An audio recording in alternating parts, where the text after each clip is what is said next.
Hi there, I'm Leolia Lewis, and welcome to another edition of New Day, New Beginnings. Now, we know what tomorrow is. Yeah, it's Mother's Day.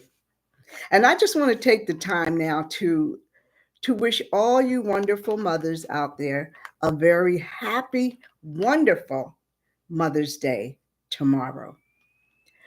Now, I know, well, many of us, myself included, we don't have our mothers here with us anymore today, but we can reflect on all the good times we used to have with our mom. We we have many memories, uh, wonderful times and some not so wonderful. But you know what? Nevertheless, she was still our mom. And so many wonderful things I can remember. Things she used to say, how we used to laugh together. And I do it with my own girls now. We're like partners. We're fun. We laugh at crazy stuff. We say crazy stuff. We always have good times together. And that's the most enjoyable part about being with your mom. But now today, I want to reach out to all those who have a mom, but well, maybe she's not active in their life for one reason or another. They've been separated. And my title for today is Celebrating Moms. You only get one. Now, a lot of children have been separated from their mothers for various reasons. I mean, abusive family life, neglectful, unhappy, just chaotic and stressful, and sometimes even terrifying. Some conditions are just so terrifying.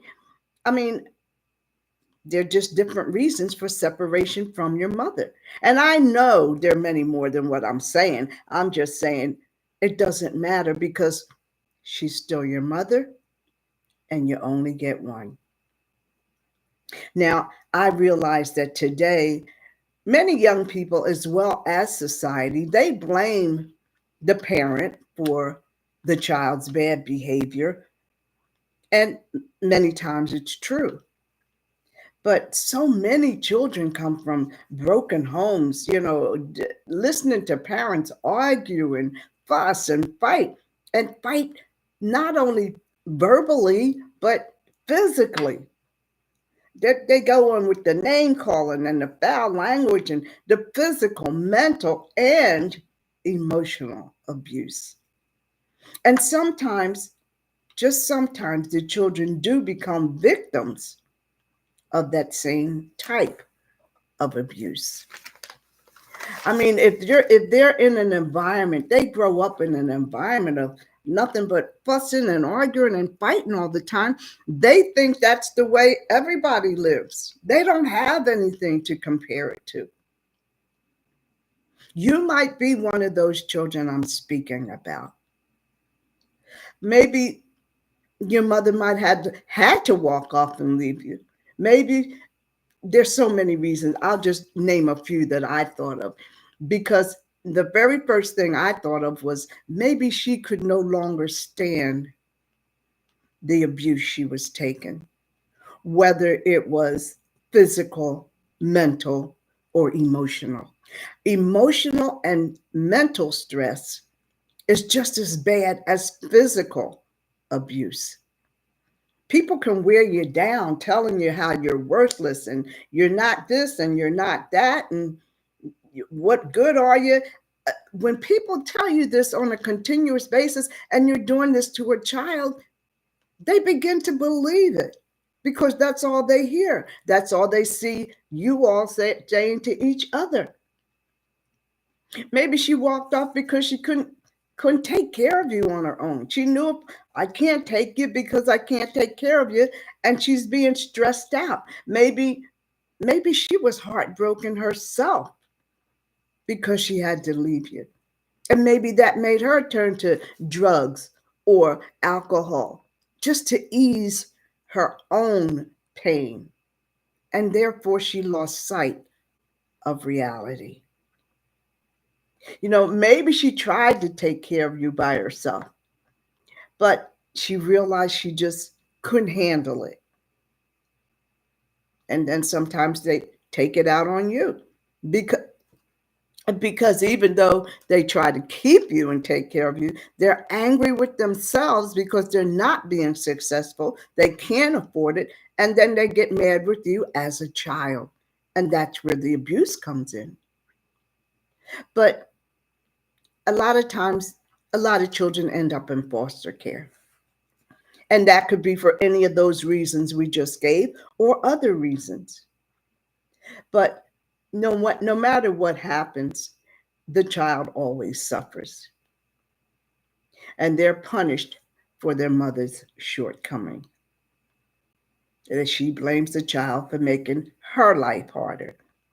So you end up in foster care, and many, many thousands of children are in foster care. And they get an attitude because now they're just shifted from one family to another, one place to another. And they never really feel like they're even wanted because you're here for a year and now you're gone. Oh, they didn't want me. They didn't love me. They don't feel loved. They don't feel wanted. And this in itself builds up resentments in the child. I've been out and about, let's say in a store or wherever, and I'll see a young child and they're always looking so angry and so mad. And that's why a lot of children are so mean to other children in school, because they've been treated that way and that's all they know. That's all they know how to do. And all these years, this resentment is building up. It builds up resentment, it builds up hatred, all kinds of ill will, and they just don't want to be bothered. I'll fix them. But they don't. Now, with all that background being said, let's fast forward. Now, resentment, that's something that festers. That festers until this child becomes an adult. And I don't mean like 18, I mean 20, 25, any adult of age. And that's what we want to talk about today. That child that's no longer a child, but now an adult, but still carrying the same anger, the same resentment, and the same hatred they carried all those years as a child that was left. So today, I want to just kind of start on telling those young people a lesson for healing. The healing process, so that I'll say, so that we can close the book on the past. And now we can focus on a brand new beginning, because that's what it's all about. It's about letting go and also about forgiveness. I know I speak about forgiveness a lot, and I want you all to realize that that's where it all begins. Now, I'm not saying it's going to be easy. It never is. But it's something that is mandatory. You've got to do it. You've got to do it. I say it's mandatory because without it, you yourself, you're not going to have any inner peace. Therefore, you've got to do this, because you're only creating more harm for yourself as an adult. Now, I know we've all been hurt or disappointed or offended, or even forgotten numerous times in our lives, but some way more than others, much more severe to much more extreme. How many people will say, well, you don't understand. You just don't know what I've been through. You know what? They're probably right. We don't. I don't. But the point I'm making today is, how do you get past it? That's the major problem. Getting past what you've built up for 10, 15 years. Now, first of all, I think you need to try to imagine what she might have gone through at that time. Put yourself in her place, in that position, if you can. I can't imagine. I mean, I ended up being a single mother. I got divorced at a young age and I had my two girls with me. But I already promised myself that I would be the best mom possible.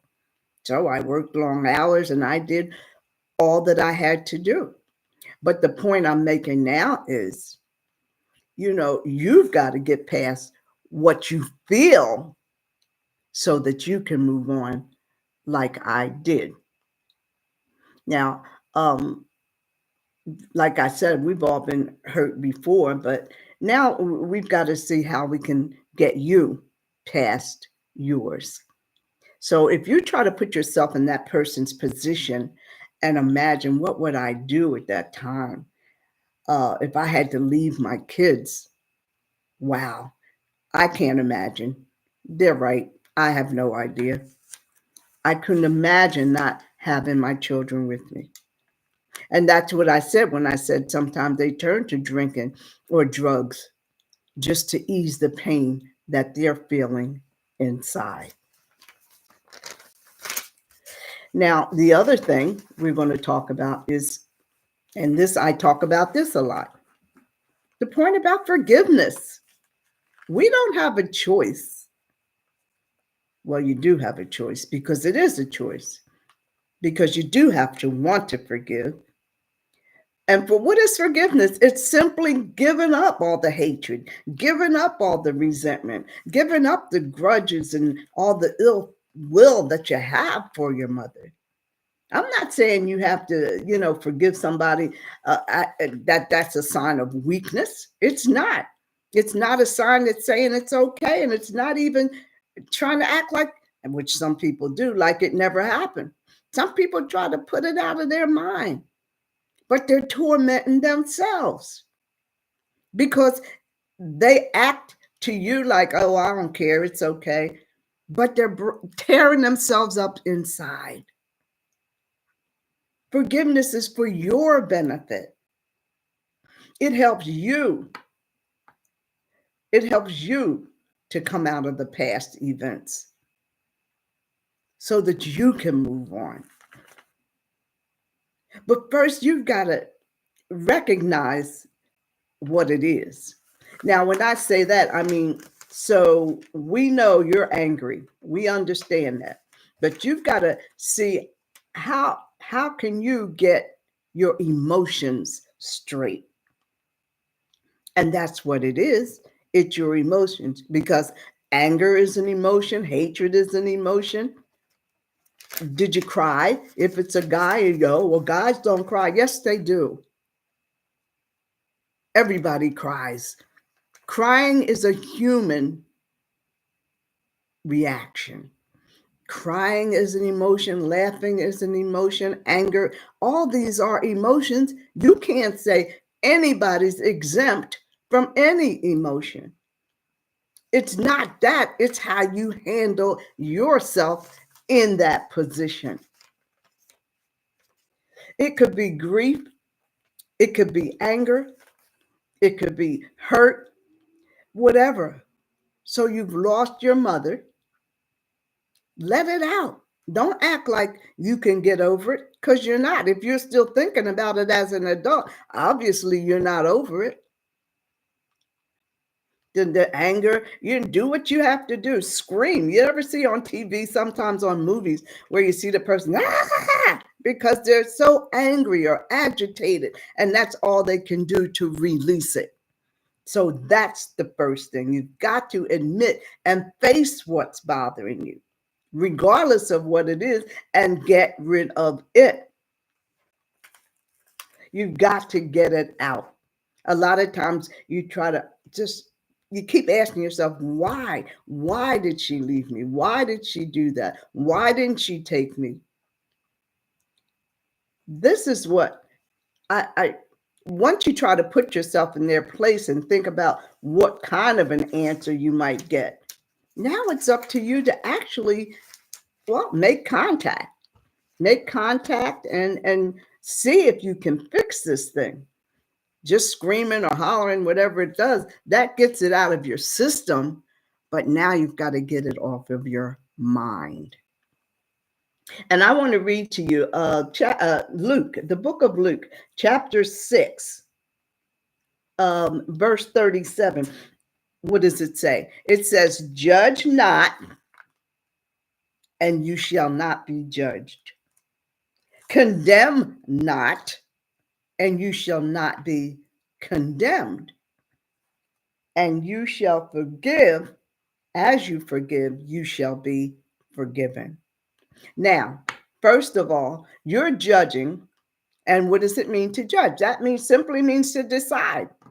Well, how can you decide on what the person did if you don't know the story? That's why you've got to get the story first. That's why you've got to make that connection or reconnection. First of all, because you can't decide anything. This is about yourself now, how all this stuff is affecting you. So you can't judge anybody because you've already judged when you separate and don't try to reconnect. You're already saying, I don't need them. I ain't had them all this time. I don't need them now. But you do, because it's in the back of your mind. That's why you don't have no rest. So first of all, you can't judge until you get the whole story. And then it says, condemn not. Well, condemn means blame. Condemn means guilty. A condemned man goes to prison. He's guilty. How can you say that when you don't even know the story? You're too mad to make the connection so you can hear the story.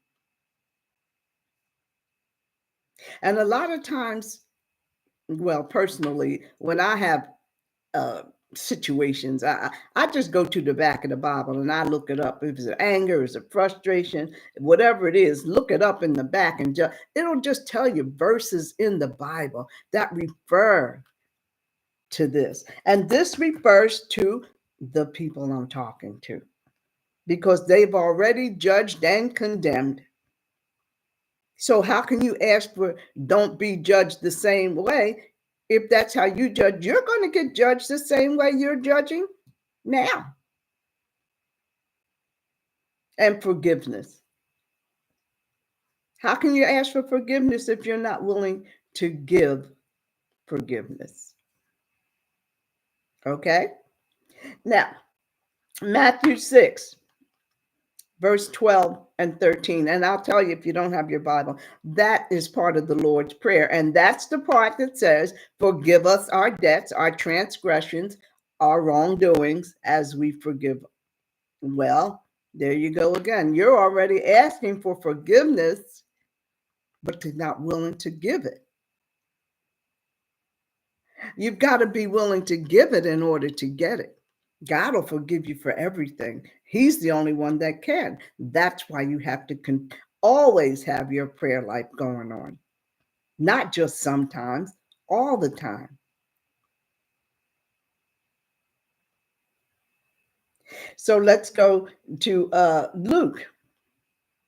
Luke chapter 23, verse 34. And this is Jesus from the cross saying, Father, forgive them, for they know not what they do. Now he's up there nailed to the cross, taking his last breath for our sins. Yet he can forgive. The Pharisees, they hated him. They hated him with the passion because they said he was a fraud. They said he's not the Son of God. He's from Satan. He can't do miracles. But what they didn't realize was that they crucified the one person who could give them everything they needed. Why? Because they too were full of hate, ill will, and resentment, because they couldn't accept the fact that he was truly the Son of God. So I say all that to say that, you know, if if this is if he can forgive, why can't we? I guess that's all I wanted to say. If he can forgive, why can't we? Now, the other place I want to go is Colossians. Colossians chapter 3, verse 13. And it says, forbearing one another, forgiving one another, if any man or woman have a quarrel against any other, even as Christ forgave you, so shall you do the same also. And forbearing, that means to be patient with. Don't get all out of whack. You got to take your time when you're talking to someone else. It says be patient, to be in control of your emotions when you are angry. That's what forbearing means. And forgiving, well, we know what that means. That means to just give up this thing for about resentment, hate, and ill will. If you want God to forgive you, you've got to forgive others. Just can't be flying off the handle, and you've got to give other person a chance to tell you why they did what they did. And a lot of times we fly off the handle when we say things, and then that only makes things worse. And, you know, sometimes it's just good to be quiet. And they used to tell us when we used to, you know, blah, blah, blah, just fussing and arguing about stuff. And a lot of times people would say, well, look, if you can't say something nice, don't say anything at all. And you know what? It's true. Because some things we say out of anger or hurt or frustration, we could regret later. You know what? But then it's too late. So just kind of get quiet. That's why you have to be in control of your emotions. So sometimes you have to also learn to forgive yourself. A lot of times people do, maybe you did something to somebody or your mother, maybe you hurt her in the past and it kind of separated you. Well, maybe she forgave you, but maybe you forgot to forgive yourself. You've got to forgive yourself. When God forgives you for anything, he doesn't think about it later. When he forgives, it's gone. It's done. And you have to do the same thing. If you did something, if you've been forgiven, then move on. That other person probably already has. And you're still lingering over something that happened a long time ago. Forgiving yourself and others, that's just something we're going to do over and over again in our whole lifetime. Why? Because we're all humans. We all make mistakes. This isn't going to be the first time or the last time that you'll forgive or ask for forgiveness. But forgiving, excuse me, but by forgiving others as well as yourself, now you're releasing yourself from being bound to the past. And that's the point. Getting past what you've done. Forgiveness is not about accepting or condoning mistreatment or bad behavior on their part. But now it's bad behavior on your part. Now you need peace within yourself. And the only way you can get peace and the only place you can get peace is through your prayer life. Lord, guide me, show me what you want me to do, tell me what you want me to say. A lot of times, even when I'm preparing a lesson, I'll just say a quick prayer, Lord, give me all the right words to say. Give me all the right words to say. And you can do the same thing. He can do it for you. The whole process, it may seem difficult at first, but I tell you, it's well worth it. It's well worth it. It's difficult at first. I'm not saying it's going to be easy and it's going to be slow. It's a process, but you have to start at the beginning. You have to start somewhere. So if it's up to you to break the ice again, then do it. That's giving you self satisfaction. This is going to get you the peace that you need, the inner peace that nobody else can give. A person can't give you inner peace.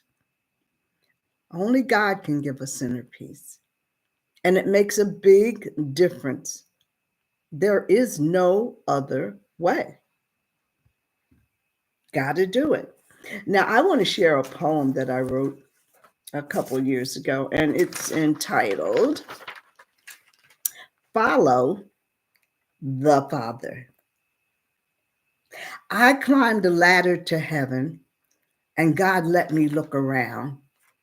He said, "This is not your home yet. You've got to go back down." So here I am, still here on earth. I know God has a plan. All I must do is follow Him and do the best I can. Sometimes we can't quite comprehend the path He wants us to take. So just sit quietly and wait on Him. Then there'll be no mistake. Learn not to question, just obey, for His way is always best. Pay close attention and follow His lead, and He will do the rest. He'll do the rest. So I just want to kind of ask you, God has a plan for your life, but all we have to do is learn what to do with it. But how can we learn? By reading His Word, by studying His Word, by following His Word, trusting His Word, and above all, obeying. God said, "I will never leave you or forsake you." Now, how many of your friends can make that same claim?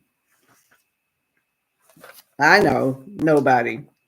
But my closing words for today are: the key to forgiving others is stop focusing on what they did to you and start focusing on what God did for you.